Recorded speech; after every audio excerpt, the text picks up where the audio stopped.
টকাৰ বাবে আপুনি ব্যৱসায় আৰম্ভ কৰিব পৰা নাই নেকি? চিন্তা নকৰিব। আপোনালোকক সহায়ৰ বাবে সাজু এটা প্ৰতিষ্ঠান। সবিশেষ তথ্য জানিবলৈ চাওক আমাৰ এই বিশেষ প্ৰতিবেদন।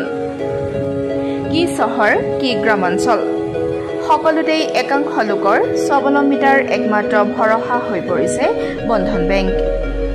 বন্ধন বেংকৰ জৰিয়তে লাভ কৰিছে আশাৰ সঞ্চাৰ। তেজপুৰ ঠেলামৰাৰ বন্ধন বেংকৰ শাখাৰ পৰা লোন লৈ সফল হৈছে বহুজন। কোনোবাই যদি সফল হৈছে গেলামালৰ দোকানৰ জৰিয়তে, আন কোনোবাই হোটেল খুলি জীৱিকা নিৰ্বাহ কৰি আছে। ৫,০০০ৰ পৰা আৰম্ভ কৰি ৭ লাখ টকা পৰ্যন্ত লাভ কৰিছে ঋণ। কোনো চৰকাৰী অনুদান নোহোৱাকৈ বন্ধন বেংকৰ ঋণ লৈ কাপোৰ দোকান কৰি তেওঁলোক প্ৰতিষ্ঠিত ব্যৱসায়ীৰ শাৰীত থিয় হ'বলৈ সক্ষম হৈছে। এতিয়াৰ পৰা মানে আৰম্ভ হৈছে। সেই টকাৰ প্ৰথম হোটেল আৰম্ভ কৰিছে?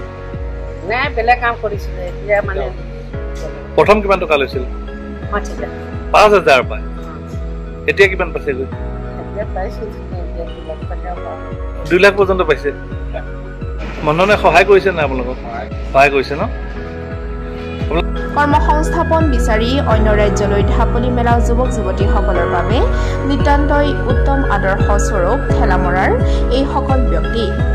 মই আপোনাৰ ধৰক ফাৰ্ষ্টৰ পৰা গ্ৰছাৰী আইটেমত মই 5 কেজি 10 কেজি লৈ পৰা আৰম্ভ কৰিছিলোঁ।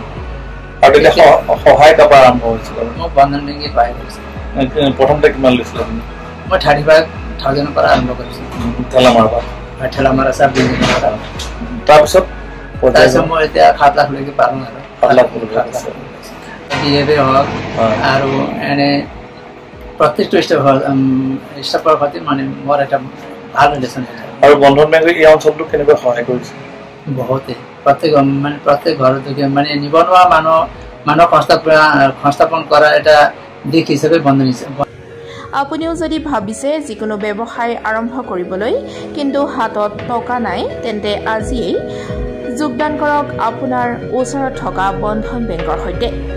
আপোনাক মোটা অংশৰ ধন দি সহায় কৰিবলৈ সাজু বন্ধন বেংক। প্ৰথম লোন কিমান? মই 35,000 টকা লৈছিলোঁ। তাৰপৰা এতিয়া মই 1,80,000 টকা লোন পাইছোঁ। আৰু যত যি দেখিছে বেছিভাগ চব বন্ধনৰ টকাৰে লয়। বন্ধনৰ এই যিটো সেৱা দি আছে এই অঞ্চলটো কেনেকুৱা কি ক'বা? খুব ধুনীয়া এই সেৱাটো, আৰু তেওঁলোকৰ মানে ব্যৱহাৰ পাতি ইত্যাদি চব ভাল। তেখেতলোকৰ চাৰ্ভিচটো খুব ধুনীয়া। অইন বেংকৰ তুলনাত বন্ধনৰ লগত তুলনা কৰে বন্ধন এটা প্ৰক্ৰিয়া বেংক। এতিয়ালৈকেতো ভালেখিনি পাই আহিছোঁ, মানে যিখিনি মানে সময়মতে মই লোনটো পাইছোঁ, টাইমতে কিস্তি পৰিশোধ কৰি আছোঁ। প্ৰথম লোনটো কিমানৰ পৰা আৰম্ভ হৈছে? 5,000 পৰা ষ্টাৰ্টিং কৰিছিলোঁ আমি। এতিয়া কিমান? 2 লাখ? 2 লাখলৈকে দিছোঁ। কি মানে বন্ধন বেংকে আপোনালোকৰ এই অঞ্চলৰ ৰাইজক কেনেকুৱা সহায় কৰে? এতিয়ালৈকে ঠিকেই পাই আহিছোঁ। সহায় ভালেই, সময়মতে মই লোনটো পাই যাওঁ। হাই ছেকেণ্ডেৰী পাছ কৰিছিলোঁ, তাৰপিছতে ব্যৱসায় কৰে? তাৰ আগৰ পৰাই কৰি আহিছিলোঁ। হয়, পাছত মানে এইটো মানে বন্ধন বেংকে এই ব্যৱসায়টোৰ ক্ষেত্ৰত যথেষ্ট সহায় কৰিছে। পাইছোঁ। News desk report, public press.